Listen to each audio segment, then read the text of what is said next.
1, 2, 3, 4, 5. Testing. 1, 2, 3, 4. I don't know how much longer these guys are gonna take. Okay. Testing. 1, 2, 3. 1, 2, 3. All right. First of all, I want to. How'd you guys hook up with Matador? Because I know you're 10 inches off of Drag City and all that. Okay. Gerard Cosloy, he runs Matador. Yeah.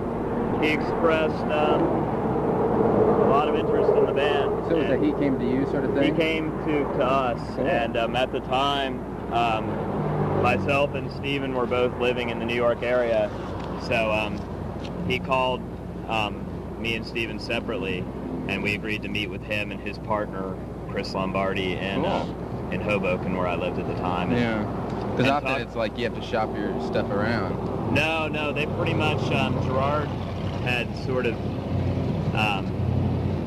expressed, and he writes a magazine called Conflict. Yeah. And he had positively reviewed the first few records and seemed to like the band a lot. And so he pretty much actively pursued us, and we were real happy to make an agreement with him for Slanted and Enchanted, because I mean all of us been fans of Conflict and Homestead. And I was wondering, what do you think of some of the other people on Matador, like Superchunk, and as far as like label mates goes? Want to answer that? As label mates go, I think all the bands are good label mates. Yeah, because I mean it's a good thing. And you get a lot of groups that are signed to Atlantic when they've got, it's kind of a Motown label pretty much. Right. Well, Matador has a pretty wide variety of bands, and I mean from all parts of the country. And even though a lot of the music is really different, I think most of the people involved are pretty interesting. Pretty cool. For the most part, pretty nice folks. Yeah. Everybody we've met that was fellow Matador bands have been we've gotten along with extremely well, so it's been positive from that standpoint. Specifically, the people in Thinking Fellers, the people in Toiling Midgets, who we've played with several times, and they're a great bunch of guys. We all like them a lot. That's cool. A band from Holland called Benny Sever. They're going to be on Matador. Oh, cool. We played with them in Holland. Really? They're absolutely great. How'd you guys go over in Europe? How long a tour was that? That was about, I guess, 1 month, about 3 months ago, or 2.5 months ago, and then we just went over for 10 days about 2 weeks ago. How'd you find the audiences over there? Well, it's different in England than it would be on the rest of the continent. Really? Because the English you get a lot, it seems, would be almost kind of more indifferent maybe to, although it's opening up a lot more to American bands, because a couple years ago they had the big Manchester thing that's completely died down by now. Well, right now it's the big American indie rock scene. It is, which helps us out. There's a lot. Well, England's small enough that the press pretty much reaches every kid, so... it's a real press-related thing, too, where you're, the next big thing... There's 2 papers, and everyone kind of reads them. Enemy. You get them in every newsstand. Yeah. And, they write about us a lot, so we had, our shows were all sold out. That's great. And in Europe, they... I even spoke to people in Germany who they're aware of that. That English press does get over there, and people do read it. But I remember reading it here when when I lived in Oxnard, California. But they actually in Germany, like a lot of people I spoke to tend to be a bit skeptical of the English press. Yeah. And and I totally understand that, because I became sort of disenchanted with that press years ago. But you really can't buy into it too, because then you get the whole backlash thing too. Where, exactly. We're aware of that. The new sound, so it's like great, but you can't really buy into it. They toss bands out. With the bathwater. Quite frequently. So if they do that, if there is some sort of backlash that we would deal with in the next year or so, then we're ready for it. It's not going to severely affect us. But mostly, one thing I noticed in England specifically is that generally the people who came to watch us play seemed younger, and seemed way under 20, or I'd say 17, 18, 19. Even a lot of 15 and 16-year-olds. That's cool, because I'd say it was a pretty good mix, but there were a lot of younger people. And there were a lot of people our age as well, but compared to here, they were younger and really, really enthusiastic. It's the first time we've ever dealt with or seen like a significant number of stage divers and stuff like that. So, yeah. I think another reason that we don't see that here is because we play in clubs where there's a drinking. Yeah. That a lot of the crowd that want to see you can't get in to see it. And I think that actually even prevents. I mean, that's one of the reasons I think a lot of kids here don't even really get into music until a later age. Because they can't really go out and see it, and it's just not really part of their lives until they get a little older, like until they're college students, really. Which is a shame, I think, because I mean, I know when I was in high school, I'm from Richmond, Virginia, and I was fortunate enough to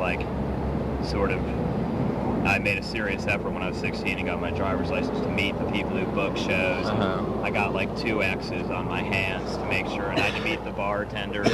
You sort of made sure that. Yeah, so I mean, if you do make like a serious effort, you can get into these places where mostly college students and up are getting drunk and watching rock bands. Seems like America needs more places that aren't clubs necessarily. Like in LA, they've got like the country club where a lot of punk bands used to play where they didn't serve alcohol and it was an all ages sort of thing. So anyone could get into the music, But when you say it's just such a club, town to town club thing, then a lot of people are restricted from it. Well, there are a lot of bands that will only play all ages shows. That's starting to pop up, and I think that's it's a good thing. That's a positive thing as well. It's just it's something that we haven't really thought about yet. Maybe it's something that we'll do down the road, or in certain regions or in certain places. Make sure we play an all ages place.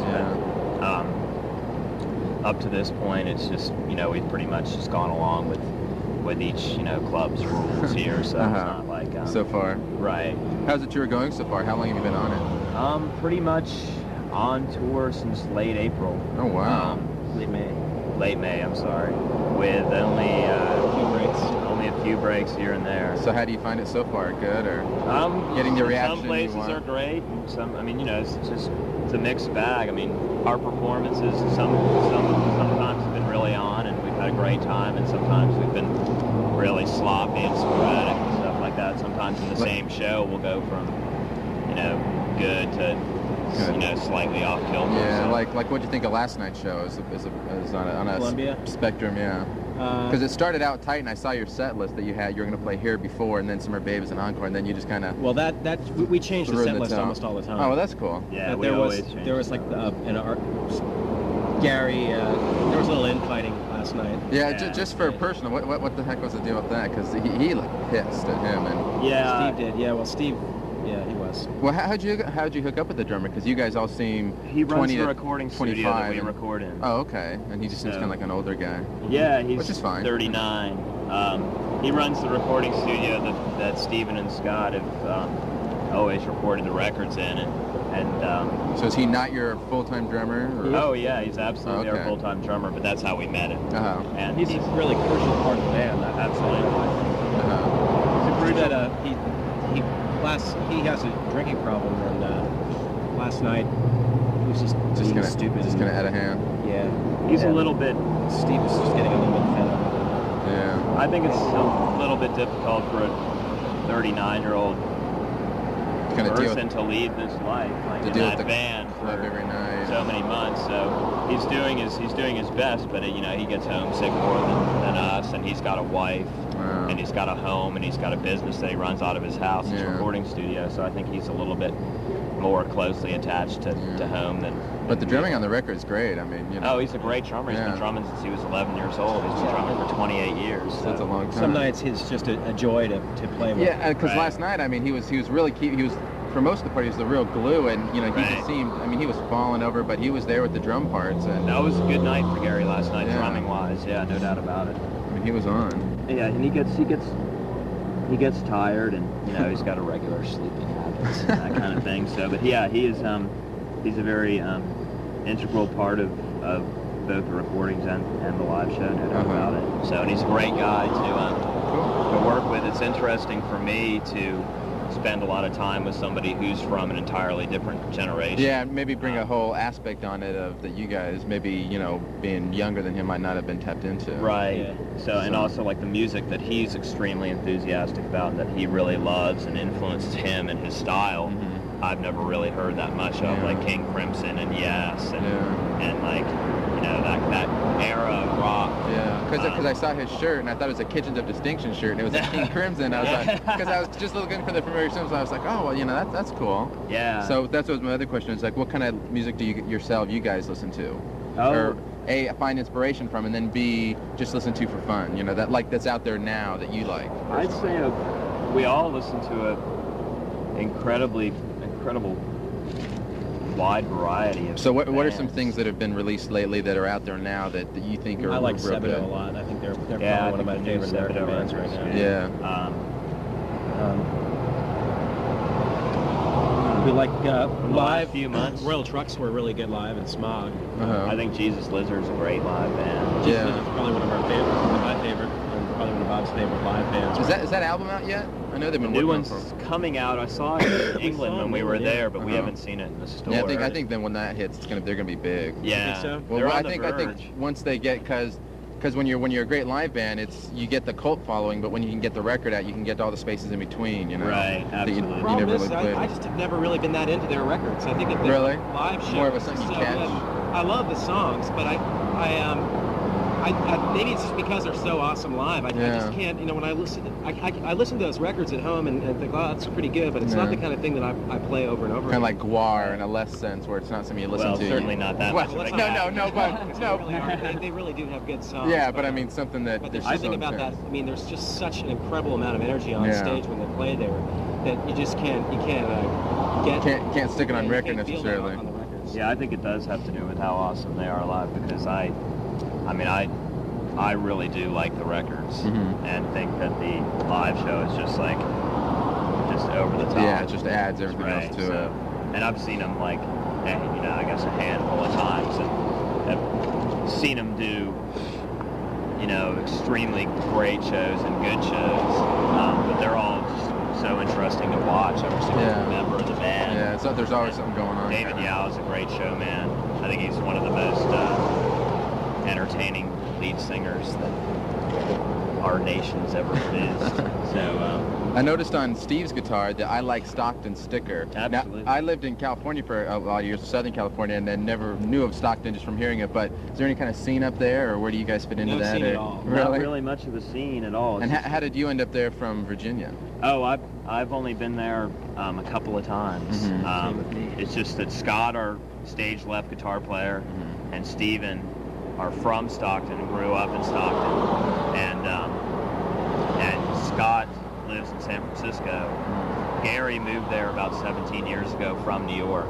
So those three guys, and I went to school with Steven in Virginia. He came out to go to school at Charlottesville, and after school, me and Steven moved to the New York area, and that's where we met Mark. That was about, I guess, 3.5 years ago now. Okay, so you've been Pavement making records for like how long? Like 3-4 years?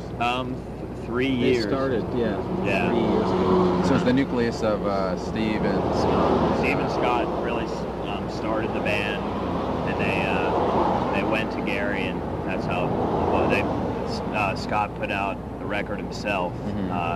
Just a limited edition of 1,000, the first one, and that got some favorable feedback, and they just sort of did it because they wanted to put out a record of these songs that they made when they were on holiday out in Stockton, and they got favorable feedback, so they decided to make another one, and that's when they hooked up with Drag City, because Drag City was just starting out their label, and they liked the first Pavement 7-inch, and they got in touch with Scott, and Steven and Scott decided to go with Drag City because they liked the two Dans. The two guys named Dan run the label, and Royal Trucks were the other band on the label, and they liked the first Royal Trucks record, so that's how they hooked up pretty much with Drag City. So now that you guys are on Matador and things are becoming more coherent with the album, CD, cassette, that's been pretty wide release. I mean, Matador's a good label.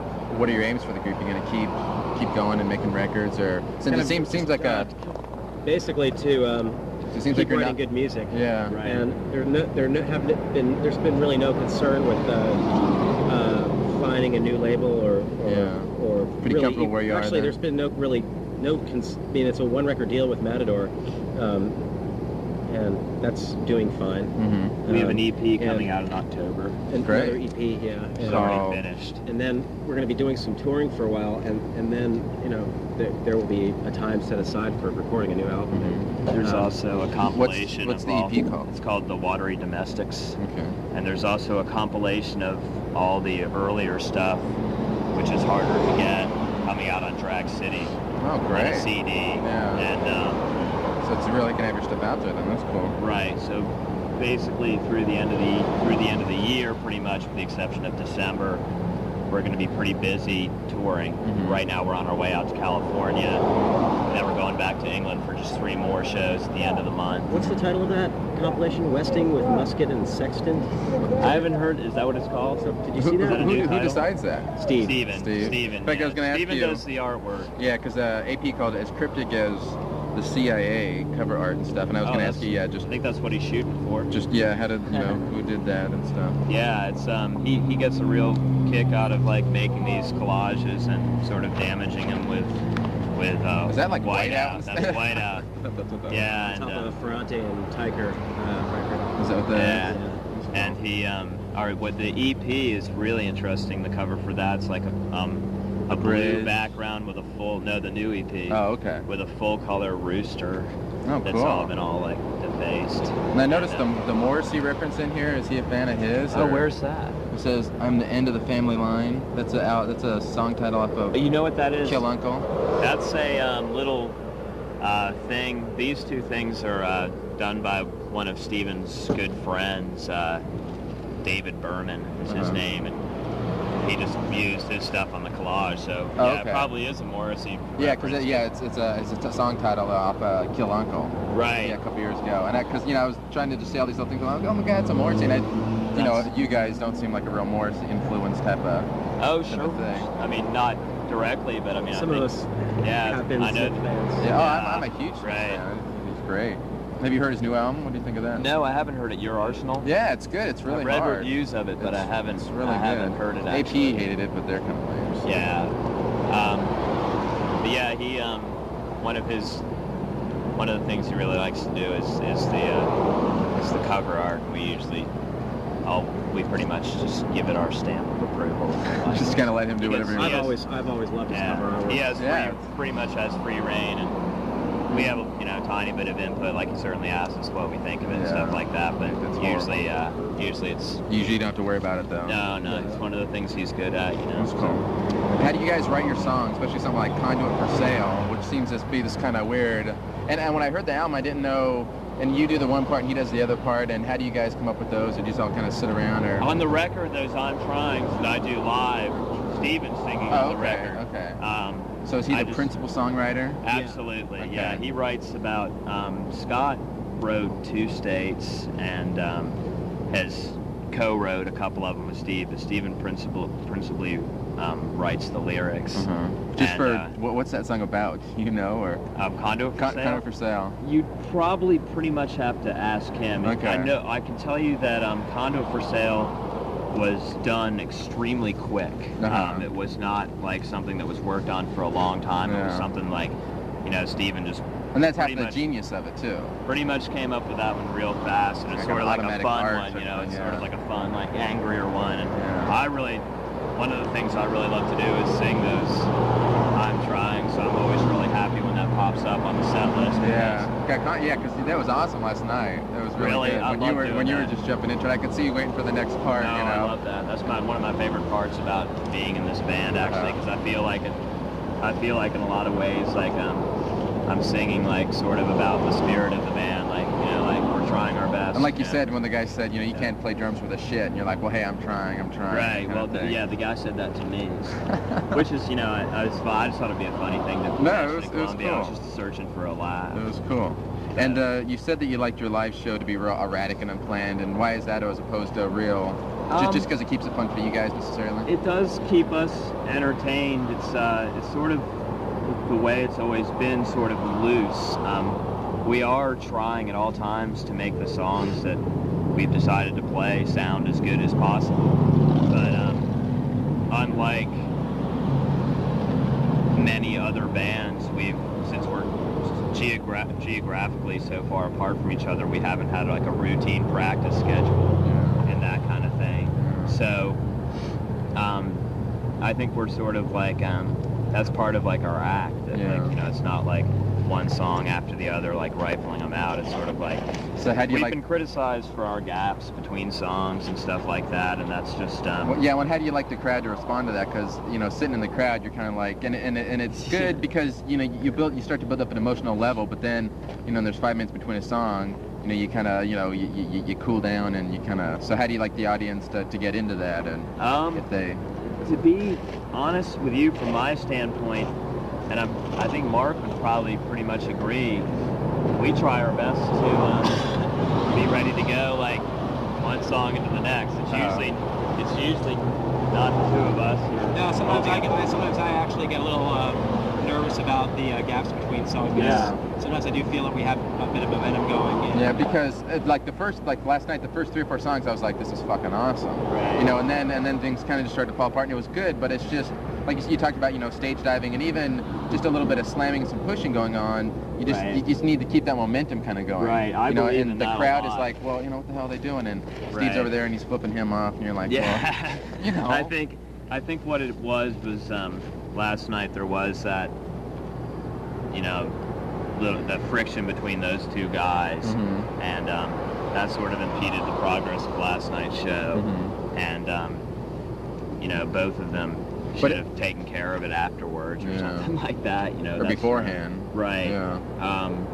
So Because just it leaves the people in the audience wondering, you know, wonder what the hell's going on. But you know, at the same time, that sort of quizzical and it's good because reaction, like, you know, we don't mind confusing people, but at the same time, I'm also conscious of things like momentum, and I've seen bands that were, you know, totally on a roll, and in the middle of their set, the drummer broke a snare drum or something like that, which happens to us all the time. Yeah.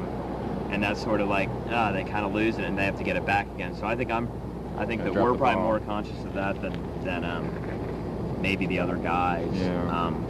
But it adds to your live show. It's like, well, I've seen Pavement a couple times and it's different each time. Right. Do you like that feeling too? Absolutely. Yeah. And we play like, I guess we probably play about 30 songs total. So we try to do like, you know, we do some once every 5 shows and some every other show and some every show. So the set list is always entirely different. That's cool. And the feel is different. Sometimes, last night, for example, I had a good time because I participated more than I usually do. Sometimes, Dave, I'll play in like, you know, maybe half the songs or 2/3 of the songs and just kind of stand there and have a beer. Have a beer and just kind of stand and be like, whatever. I had so many technical He had a pedal break last night. I saw that. And then it was funny when the other guitarist, not the songwriter, Scott's guitar went out and you didn't even know, and you're like trying to, you know, plug it back in for him. That happens to him all the time lately. In Athens, he played. In Athens, he played for about before noticing. Yeah, he played for a good half of a song. In fact, I mean, towards the end of the song, he was like doing like a Gene. Well, I mean, he looked like somebody from like Kiss or something. He was like down on his knees, with his head touching the ground behind him, like playing away, and I was like, oh my God, man. That's great, but let someone hear it. Yeah. He has extremely good time usually on stage, and sort of forgets what he's doing, which sort of has earned him the nickname of Space Boy.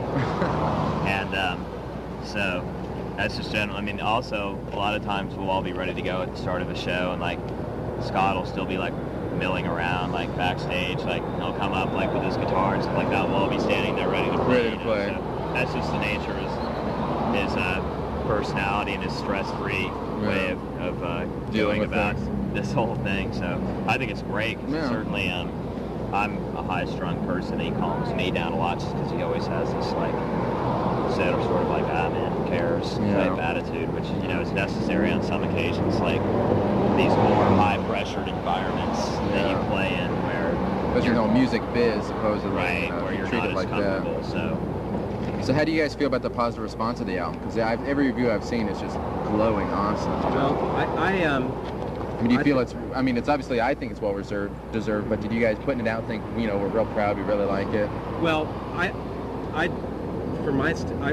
answer that from my standpoint, because I actually joined the band.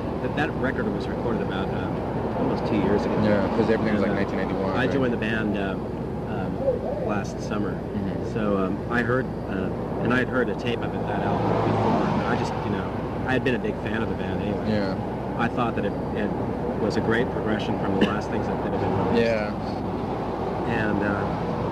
And I'm not really, it sounds, I guess, kind of cocky. Well, I mean, but the thing is that I wasn't in the band when it came out, so I'm not really that surprised by it, because I really think it's one of the, at that time I thought it was one of the best records I've heard in a while. So. It's really cool, and it's getting pretty high, and not, last month it was like number 6 on the college charts and 12 on the retail, and, do you think it'd do that good? I wasn't sure about that. Yeah. I pretty much thought,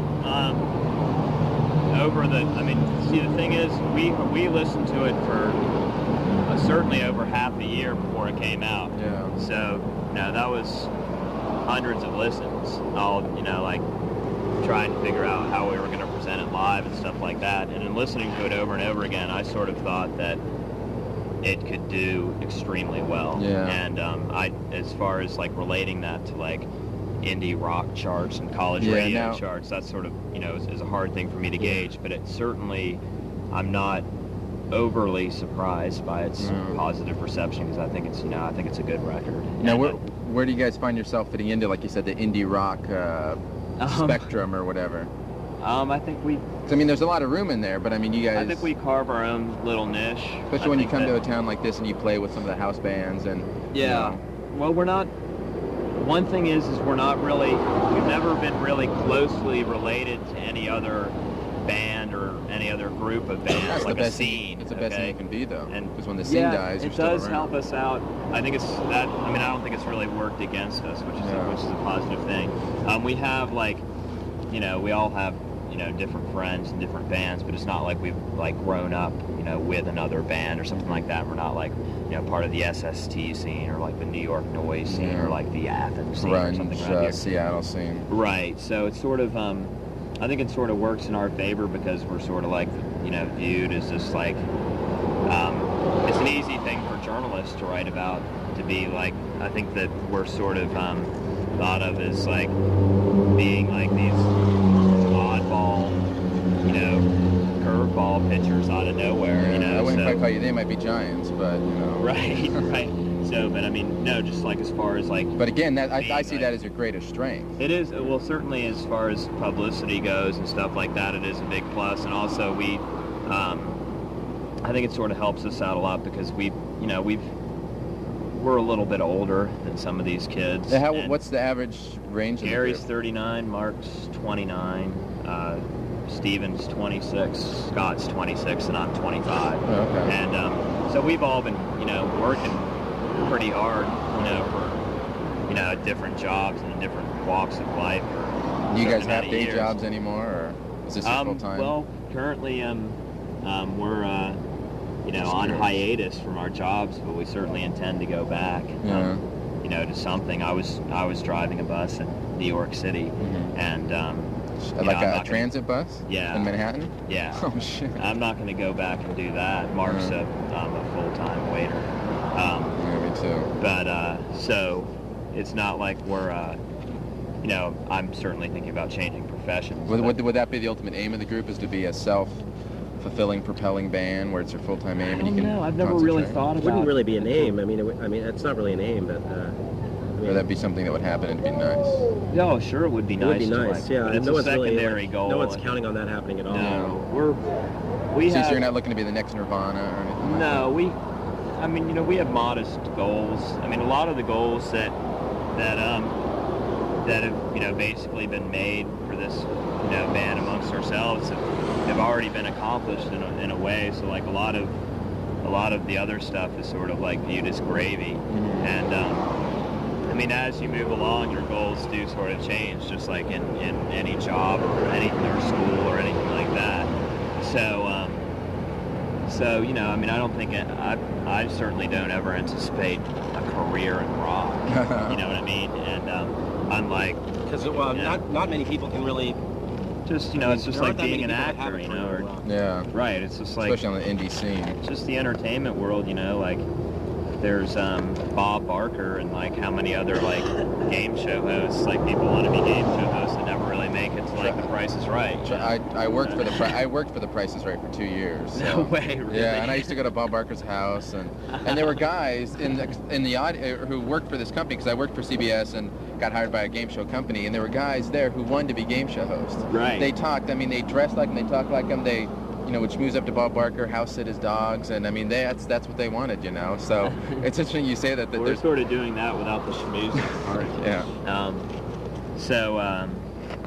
I don't know. I think that we're pretty much sort of take things like in like 3 or 4 month blocks, and we've done like we played the Reading Festival this past tour in England. We played it, which was the first time we played a huge outdoor event. How did you find that you translated to that? Well, we played third in the day on Nirvana Day, actually, and I'm going to go inside because I think I'm going to set up the shirts. Okay. All right. Okay, well, this will be the last question, so thanks a lot. Okay. So we played at 1:40 in the afternoon, and there's like 25,000 people out there, which was wild, because, but we were ready for it, we knew we knew about it 2 months in advance. We only played for 35 minutes, so we sort of picked like the best songs that you knew you could. That, and I mean, actually, Steven threw some curveballs at us. He played a couple songs that we'd never heard before, and we just had to sort of try to wing it, and luckily it turned out all right. But we had a good time, and it was 1:40 in the afternoon, and we were third. We played after Melvin's and Screaming Trees, and so it was fun, and it was a good experience. And I think we did all right. Great. And I think that maybe if a few thousand people who'd never seen us before at least got to form an opinion on the band or something like that. So it was, certainly things like that, like, when we did our first tour a few years back, and we just played in the Northeast Corridor and played like 10 shows, and like, practiced in Gary's parents' living room for one day before we started and stuff. We never really anticipated a situation where we'd be playing like, across the country, Europe. Right. I mean, we played in Holland, Germany, and Belgium, and like to be able to go to those places for cheap is something that I wouldn't be able to do for 10 plus years. Stuff can't afford to do. So it's all turned out to be a basically positive experience. It's like a vacation that I never really got to take, so I went straight from college and into the working world. So what did you get your degree in? American government, pre-law. So yeah, I mean, we're having a great time. Great. I think at this point we're a little bit on the tired side and stuff like that, and right now we're heading to Texas, where we're going to start supporting Sonic Youth on their tour.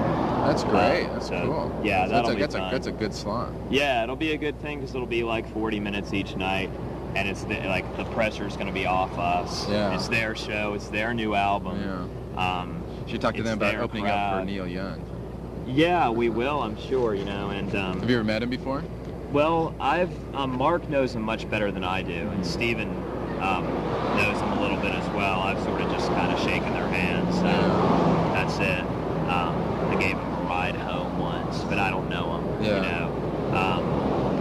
I actually haven't even heard the last 2 records. I never heard Goo or Dirty. So Goo's not real good, but the new one's really good. It's not as good as like Bad Moon Rising, but it's got some good stuff on there. Right. I guess I'm going to hear it so many times that I'm not worried about it. So, so we're just going to play about, I guess, 8 shows with them, and then we're going to play with them for a while in Europe and see how that goes. But I think we're all looking forward to it, sort of, because we'll be the weight's going to be off our shoulders. And hopefully we'll be able to relax and have a good time. Cool. So that's all we're really searching for to do, is like, and then sort of transfer that into the crowd as much as possible. But the thing that's sort of strange is that because we are getting hyped, and because there is a certain amount of publicity behind the band, it's just like, when a new movie comes out that you're excited about seeing or something, it's just like people's expectations are raised. And that's sort of something that we've had to deal with, but it's part of the game, So I mean, if people's expectations are higher because they read this like Great White Hope stuff, the last great band alternative. Right. So you know, that's not our fault. We didn't really write that. Yeah. We don't feel that way. I mean, I certainly think there are a few dozen great bands floating around right now on the same level, or you know, pretty much the same level that we're on. So maybe it's the fault of those journalists that just haven't dig deep enough to get enthusiastic about other bands. Yeah. Because we played with some great bands, and you know, there's several bands that we all like a lot. So it sort of works for us and against us. Okay, great. But it's nice meeting you, Dave.